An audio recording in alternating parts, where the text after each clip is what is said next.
Well, you've heard of alpha males, of course, but are you ready for the rise of the beta male? Take a look at the latest cover of Hollywood Reporter showing the cast of HBO's Silicon Valley with the headline, quote, "The Triumph of the Beta Male."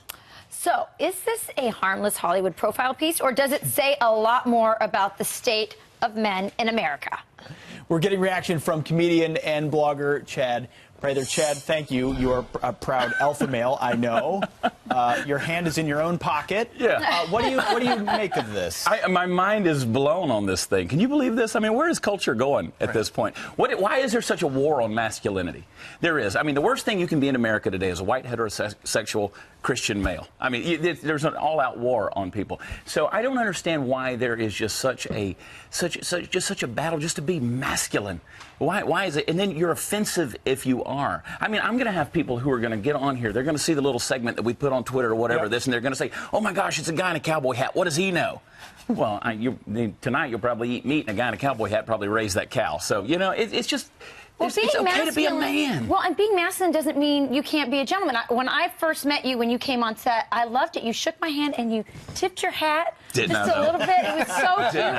I'm married. You won't believe this. I'm married to a lumberjack, a professional lumberjack, and congressman. And he happens to be a congressman. But I married him because he was a lumberjack. I don't think women really like that beta male thing. What's up with that? You know what women like? They like men. They like men that are men and men that are confident in being men. And I'm giving you permission right now, America. Be masculine. If you're a man, there's no what's the word? Misandry?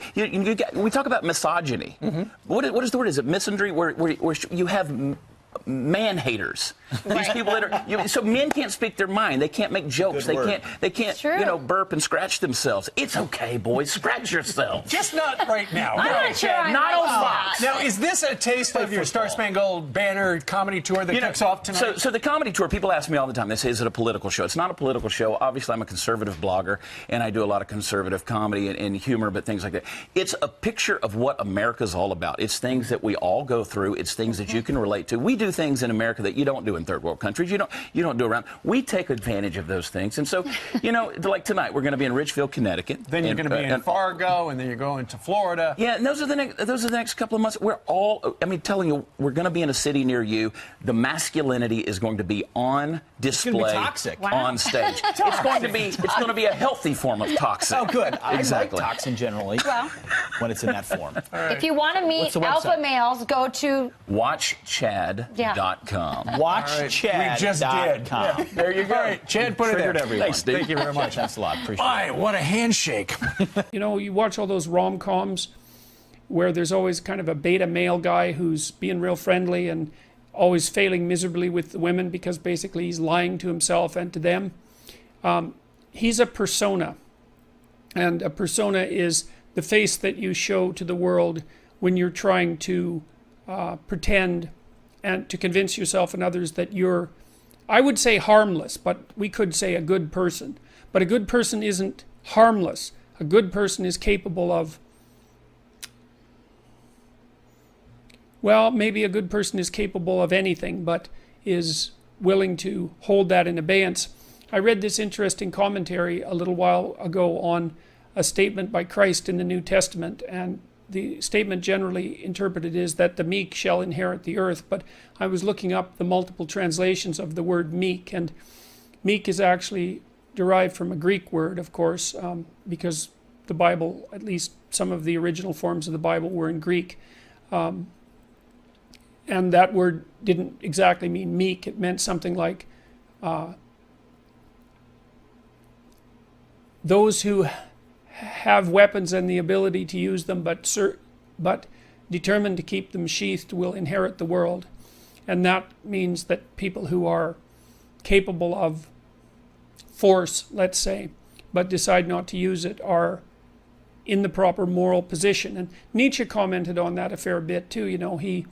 He thought of most morality as cowardice, not because morality itself was cowardice, but because most people who are cowards disguise their cowardice as morality, and they claim that their harmlessness, which is actually a consequence of their fear and inability to be harmful, say, or to be dangerous, is actually a sign of their moral integrity. And that's a really bad idea. So, if you're an axe murderer but you don't have an axe, that doesn't mean that you're moral. So now with regards to, so that's the persona. And the persona is the mask that you wear, and that's what persona means, is the mask that you wear to convince yourself and the world that you're not a terrible monster, so that when you look at yourself in the mirror, you don't have to run away screaming. And you might think, well, that's a bit of an overstatement, but Jung was very interested in phenomena such as, say, the psychological phenomena that would characterize the actions of someone who might be an Auschwitz camp guard, for example. And, that's a pretty monstrous form of behavior. And the thing about Auschwitz camp guards is that there's no reason to assume, really, that they were much different than normal people. Now, there would have been exceptions, obviously, and what that means is that perhaps you too could be an Auschwitz camp guard, and perhaps you would even derive some enjoyment out of it, and you might think not, but you shouldn't think not so quickly. And what that also implies is that if you could see what that meant when you looked in the mirror and looked at yourself, you might run away screaming, because you'd have a revelation of just exactly what the human being is capable of. And that's a very unpleasant revelation, and also one of the things that stops people from being enlightened, because that revelation of the evil of the self is part of the journey to enlightenment, and an early part. Now, the shadow would be all the parts of the personality that the persona rejects, and that might be the aggressive elements. Certainly that's the case for people who are hyper-agreeable. And now you can tell, I think one of the best, there's two pathways to the development of the shadow, and they're tightly allied with one another. The fundamental pathway is truth, and that's to face the bitter truth about yourself. But to break that down more particularly, you might think about that as the capacity to observe your own resentment. You're going to be resentful and bitter in many situations because you don't get what you want. And if you watch that resentment and bitterness, you'll see that it produces fantasies that can be unbelievably dark. And that can be very frightening, and you might not want to admit to yourself that you're actually capable of having fantasies like that, or impulses like that, or aggressive feelings like that. But the thing is that if those aggressive feelings and impulses and fantasies are integrated into your character, it's like you're opening up a dialogue with a part of yourself that can be very forceful and strong and dangerous. And it's really useful to be dangerous, because if you can be dangerous, you often don't have to be. And it's often weak people. For example, it's weak men, generally speaking, who rape. That's a very, very common occurrence, and that's a violent act, but it's born out of weakness, not out of strength, that's for sure. And so, anyways, you attend to your resentment honestly, and you observe yourself and what you're actually like. You got to pay attention as if you don't know yourself, as if you might harbor hidden devils, and then maybe they'll emerge. Now, Jung also felt that sort of embedded inside the shadow were the contrasexual tendencies. And so, for example, sometimes you see people who are well-developed, men, let's say, and we can also talk about women in this regard. Men who've integrated their shadow often also develop a kind of peculiar grace that would be a consequence of not only allowing their aggressive side to step forward, but also their feminine and compassionate side that they may have kept squelched because of embarrassment about it, or because they'd been harassed for being weak, or any number of things. So, but the practical approach for developing your shadow, I would say, is to contemplate and consider your resentment and notice what it says. And because your resentment will also tell you what you have to say. So look at what happened at Google this weekend. James Damore wrote that memo, and you can imagine he was pretty angry and perhaps even somewhat resentful at having to attend that diversity seminar. And I'm really just using this as an example.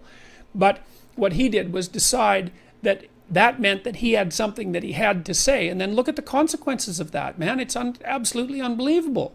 And so, if you're feeling oppressed at work, or you're oppressed in your life, or you're oppressing yourself, then you got to notice that you're feeling oppressed. Then you have to notice that you're feeling resentful and angry and bitter, and maybe even like Cain in the story of Cain and Abel, because Cain is sort of the archetypal bitter man.